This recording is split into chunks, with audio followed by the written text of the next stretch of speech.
Recording? Recording. Okay. Okay, great. Okay, so to start off with the oil market, should oil producers be worried about the European economic crisis that we're seeing at the moment? Well, we are as much preoccupied with the crisis as everybody else. And we are hoping that the European Union will make sure that this crisis is resolved before soon, because it may affect, the other countries in the European Union.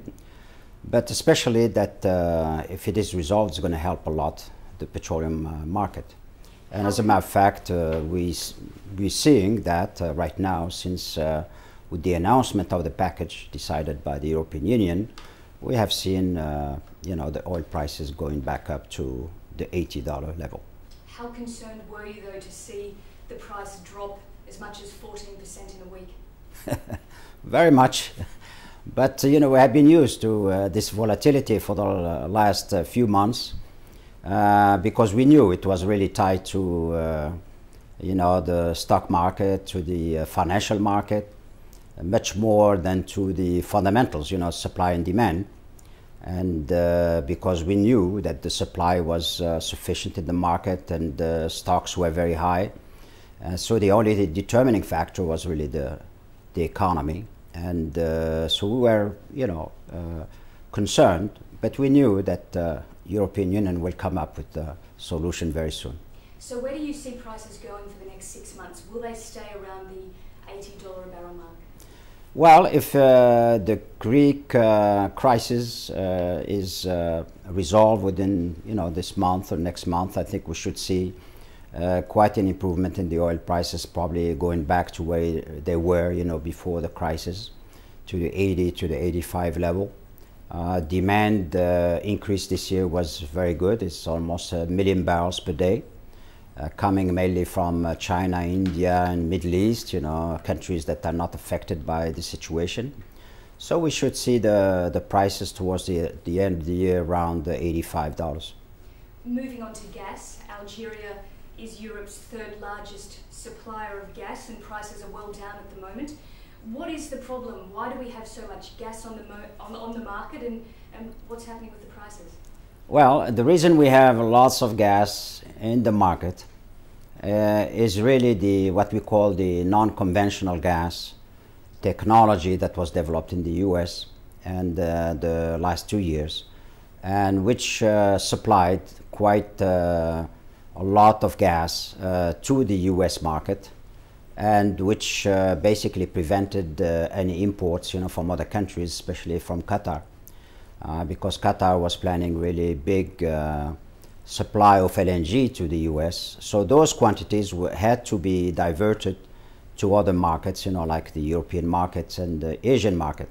So that means that the spot market, where, the agreements are made on a day-to-day basis, were oversupplied. And that has affected, the price. So the price in the spot market is around $4, while the long-term contracts that all of us have, most of our contracts are long-term, are around $7 to $8 a million BTU. So we are concerned that the situation in the spot market might spread, to the long-term contract. And we are seeing signs, from our clients asking to reduce the volumes and also to review the prices because of the impact of the spot market.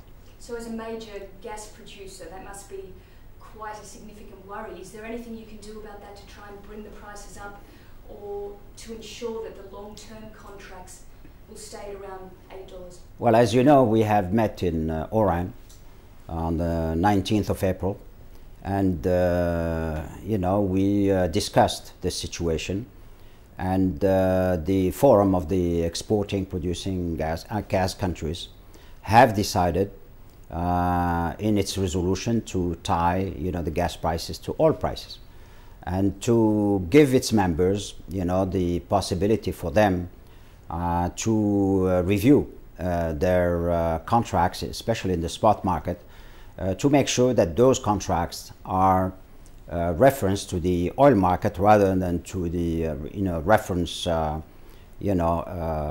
price in the NBP or the or the NYMEX, in the US. So for a layman, is it a relatively straightforward thing to start tying the gas price to the oil price? Well, in the long-term contracts, they're already tied, in the formula. But most of the, sellers have not tied those prices to oil prices in the spot market.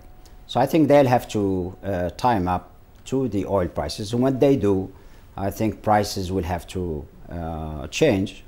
But at the same time, there's still an oversupply, in the spot market. And that oversupply will probably be absorbed within the next 2 to 3 years.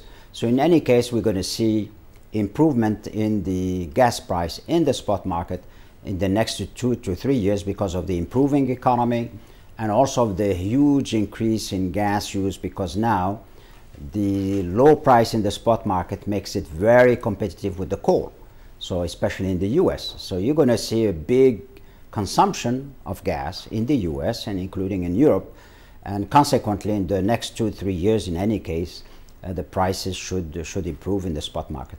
Now, Algeria's state oil company, Sonatrach, is currently engaged in a major corruption probe. What is it that was rotten in the company?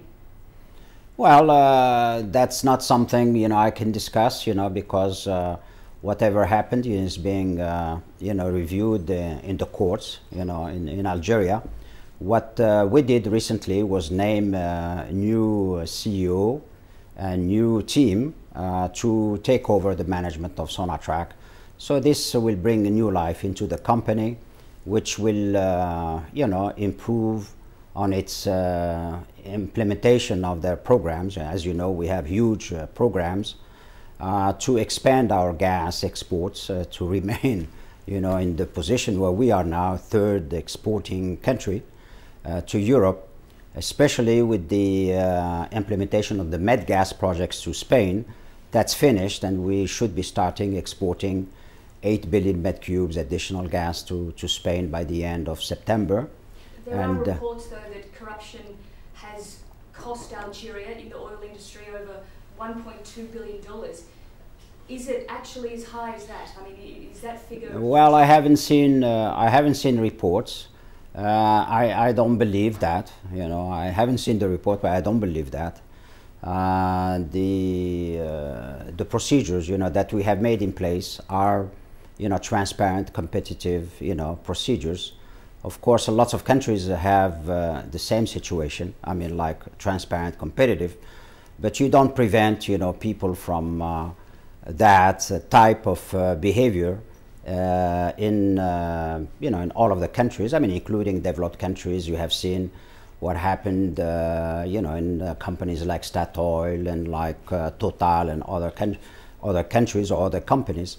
A lot of countries might be tempted to brush something like that under the carpet to try and ignore that it's happening.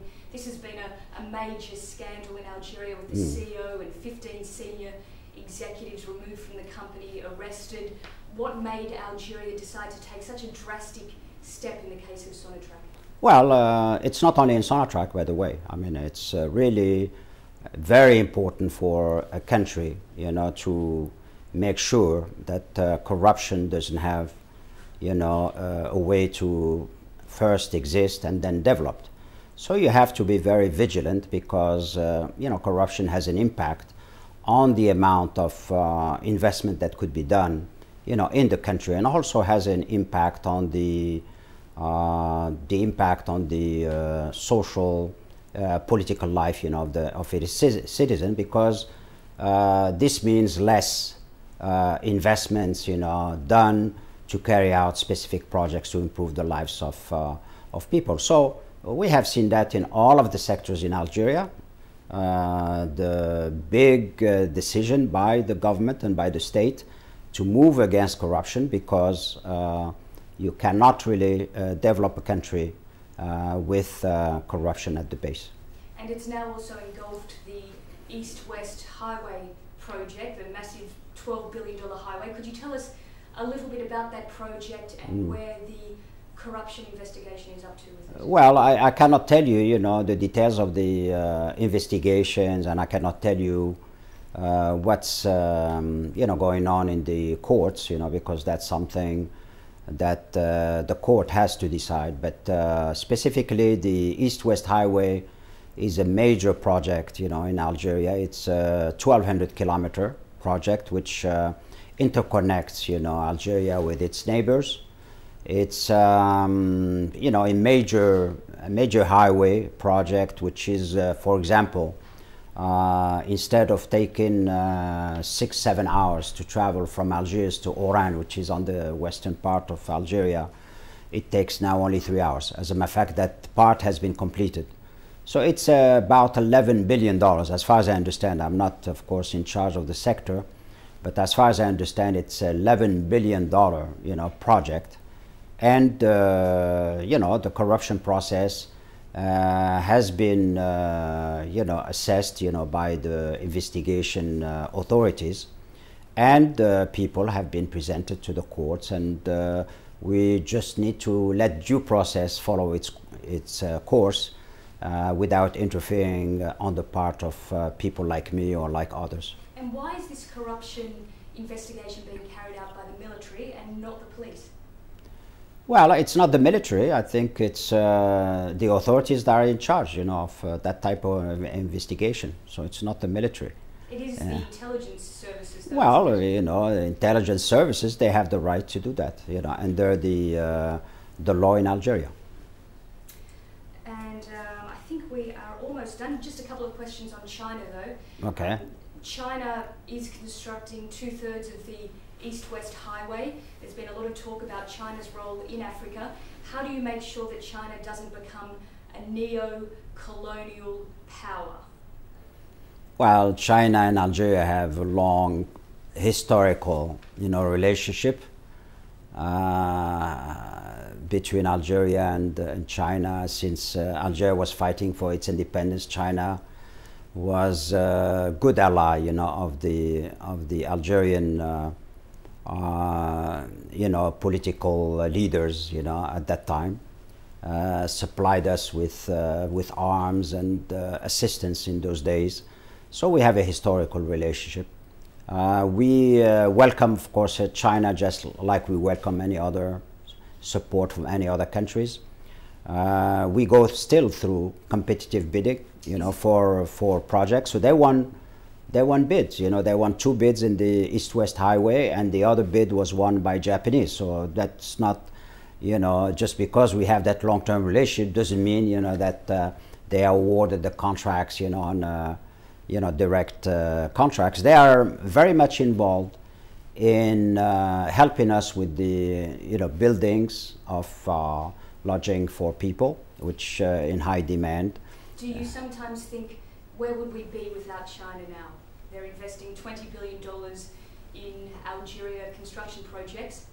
Well, they're not really investing. I mean, we are investing. I mean, Algeria is investing. China has won, contracts for building the East-West Highway at $11 billion. So it's not financed. It's financed by Algeria. As you know, Algeria has basically no debt. It has huge, cash reserves. So it's possible for Algeria to finance, locally, all these projects. The other, building program is also financed by the country. We have a $150 billion program for infrastructure. We're building railroads, building East-West Highway, building marine terminals, airports, plus hospitals and the universities and so forth. So we have really achieved a lot in Algeria in the last 10 years, bringing up quality of life at a very, very high level at this stage. Are the Chinese companies hiring many Algerians, or are they largely bringing in their own workforce? No, they're hiring. I mean, they're hiring, of course, where you can find, manpower, which is skilled in Algeria. It's one of the main problem we have, is that we have lots of manpower, but it's not skilled in the skills that are required, sometimes in big projects, whether they're concerned East-West Highway or fertilizer plants or refineries and so forth. There's a need really for highly skilled, so it's usually in a project. We have, I can give you a specific example, in the LNG project that we are building we are building, as a matter of fact, 2 LNG projects. There's a need for about 5,000 people. So about 1,000 people are foreigners and 4,000 are, local people. So we are still able to, have lots of Algerians, contributing to the building of all these projects. So if you have so much oil and gas, so much investment going on, why are so many people still very poor? And why is there such a high unemployment rate in Algeria? Well, I don't think people in Algeria are poor. First of all, I think compared to other people, I think you still have to put it in the right perspective, in the sense that the GDP per capita expressed on a purchasing power equivalent is about $6,000. So it's not poor, relative to other countries. There is also in Algeria a huge social net. We spend about 9% of GDP on social medical programs. So basically, people first have a right to an apartment. Lots of the programs that you can see on TV in Algeria now is really displacing people from shanty towns to really apartments. So Algeria has done a lot, in that concern. They have free medical care and free schooling and even free university schooling. We have a huge population of university students. It is true that Algeria is not able, to create sufficient jobs for the young people coming to, to the labor, how do you say it, to find jobs, which is true. But that's a question of, diversifying the economy from an oil and gas based economy. And that's a major problem not only for Algeria, but also for other oil producing, countries, or countries that are mono exporting, countries. And that's difficult to do. One last question, just going back to oil for a moment. You had a licensing round for oil fields at the end of last year. Only a couple of them were taken up. What was the problem, and how will you make it more attractive for international oil companies this year, this time around? Well, I don't think, you should express it in those terms. I think the last round was very successful from our point of view. But only 2 First, of them were taken up. no, 4 of them were taken, first of all. Second, the 4 are not anybody, you're talking about Gazprom, you're talking about E.ON, you're talking about ENI, you're talking about huge, companies. You're talking about investments of almost $300 million, for exploration. So we don't consider it as a failure from that point of view. Of course, we have offered 10 blocks. So we knew that most of them are not going to be taken because, you have to, take big risks. And we know what we're talking about because ourselves we're taking big risks. As you know, Sonatrach is not just working in Algeria. It's also working in Libya. We have made our second discovery there. We're working in Niger. We're working in Chad. We're working in Mauritania. So I know we know what we're talking about. We can offer less blocks, and this way we can show that we have made 100%. So maybe that's what we should be doing. This way you would not say, well, we have offered 10 and only 4 were taken, because we could have at the last minute reduced the number given the lack of interest, of the companies for certain of these blocks. Why do you think there was that lack of interest when the whole world appears to be after oil now?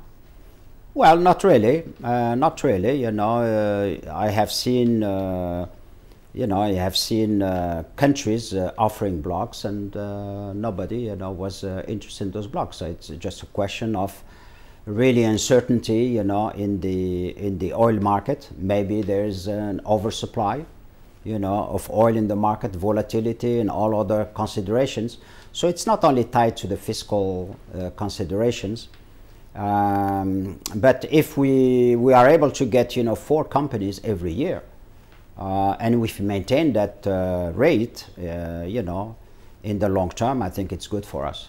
And those other blocks will be up for offer this year. Yeah, I mean we are already, as you know, we don't do that, just from our side and say, okay, here are 10 blocks and, you know, take them or leave them. So what we do is really go through a process where we discuss with the companies and we say, okay, what blocks would you be interested in? So that's the first thing. So they will, you know, tell us about certain blocks. And, you know, then we go through the issues that they see. And some of the issues we can resolve with them, then we resolve them. Some other issues we cannot.